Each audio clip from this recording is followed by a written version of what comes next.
ప్రియమైన దేవుని పిల్లలారా, ప్రభువైన యేసుక్రీస్తు వారి పేరట మీ అందరికీ వందనాలు. ప్రభువు పేరట మీ అందరికీ శుభములు, దీవెనలు కలుగునుగాక.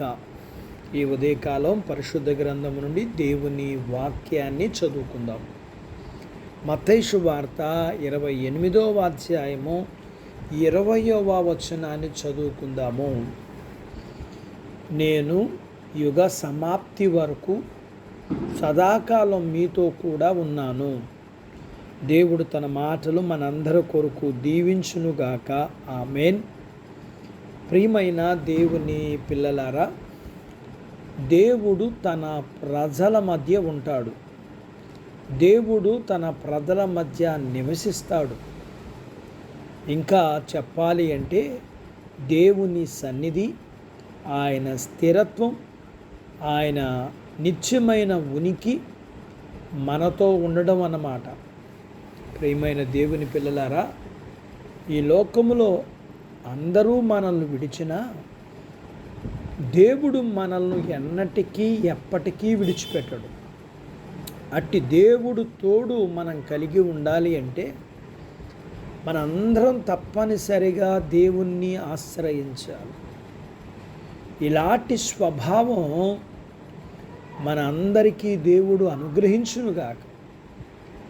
అప్పుడు దేవుడు నీకు తోడై ఉండి నీకు వ్యతిరేకంగా ఉన్న ఏ సమస్య అయినా లేకుండా పోవలసిందిగా దేవుడు మనల్ని బలపరిచి ఆయన చిత్తానికి అనుగుణంగా నీ ఎడల కార్యాలు ఖచ్చితంగా జరిగిస్తాడు. అంతేకాదు, నిన్ను గొప్పగా వర్ధిల్ల చేస్తాడు. అది ఇస్సాకు తండ్రి అయిన అబ్రహాము కాలములో వచ్చినట్లుగా అబ్రహాము కుమారుడైన ఇస్సాకు కాలంలో కూడా అబ్రహాము కాలంలో వచ్చిన కరువు లాంటి కరువు వచ్చింది. అయితే దేవుడు ఇస్సాకుతో మాట్లాడి ఇస్సాకుకు ప్రత్యక్షమై, నీవు ఐగుప్తుకు వెళ్ళప, నేను నీతో చెప్పు దేశమునందు నివసించు, అలాగే ఈ దేశమునందు అనగా గెరార్ దేశములో పరవాసివై ఉండుము, నేను నీకు తోడయ్యుండి నిన్ను ఆశీర్వదించెదను. అలాగున పరదేశి అయిన ఇస్సాకు దేవుడు తోడయ్యుండి ఆ లేఖనాల్లో చూస్తాము. అలాగే దేవుని చేత పంపబడిన మనకు ఈ లోకములో మనం కూడా పరదేశులంగా ఉన్నాం. పరదేశమైన మనకు దేవుడు ఈ లోకములో దేవుడు మనకు తోడుగా ఉంటాడు. దావీదు రాజుగా పరిపాలిస్తున్న కాలము, ఆ కాలములో దావీదుకు దేవునికి ఒక మంచి మందిరాన్ని కట్టాలనే కోరిక కలిగింది. అయితే దేవుని సేవకుడి ద్వారా మొర్రపెట్టగా దేవుడు సేవకుడి ద్వారా మాట్లాడుచు, నీవు వద్దు, నీ కుమారుని ద్వారా నేను మందిరాన్ని కట్టిస్తాను, అతడు సమాధానకరుడు, పరిశుద్ధుడు, అతనికి తోడయుండి నేను అతని ద్వారా మందిరాన్ని కట్టిస్తాను అని చెప్పినప్పుడు దీని విషయంలో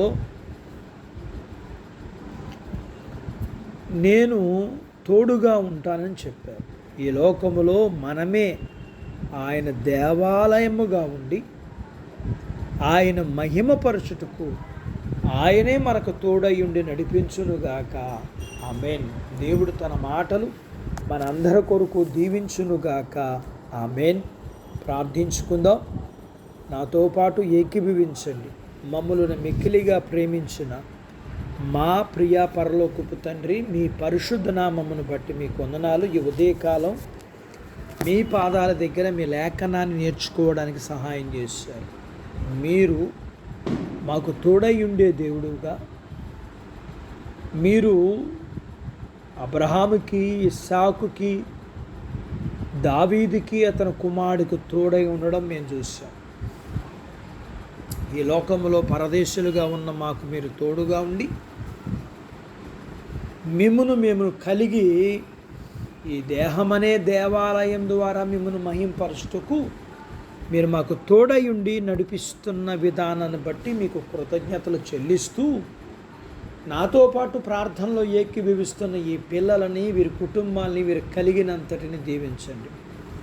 ఇంకా ఈ లోకములో ఉన్న బిడ్డలందరి కొరకు మీ ప్రార్థన చేస్తూ, చిన్న బిడ్డలని, యవనస్తులను, వృద్ధులను, స్త్రీ పురుషుల్ని జ్ఞాపకం చేసుకోనమని, పిల్లల చదువుల్లో, వారి ఉద్యోగ ప్రయత్నాలలో ఉద్యోగాలు కలిగి ఉండగా ఆశీర్వాదం ఇమ్మని, చేతి పనులు, వ్యాపారాలు, పొలాలు, పశువులు దీవించమని, వివాహాలు కాని వారికి అవుటకు, గర్భము లేని వారికి గర్భఫలమును, గర్భం కలిగిన వారికి సుఖమైన ప్రసూతి ఇమ్మని, ప్రసూతి అయిన వారికి ఆరోగ్యం ఇమ్మని, ప్రియుడా మీ పిల్లలకు ఉన్న సమస్యలు, అవసరతలు, బలహీనతలు, శత్రువులు, రుణాల నుంచి విడిపించమని, మీ పిల్లల్ని మీరు దీవించమని యేసు ప్రభు వారి పేరట స్తుతించి ప్రార్థించి అడిగినవన్నీ పొందుకొని ఉన్నాము తండ్రి. ఆమెన్. దేవుడు మిమ్మల్ని దీవించునుగాక. ఆమెన్.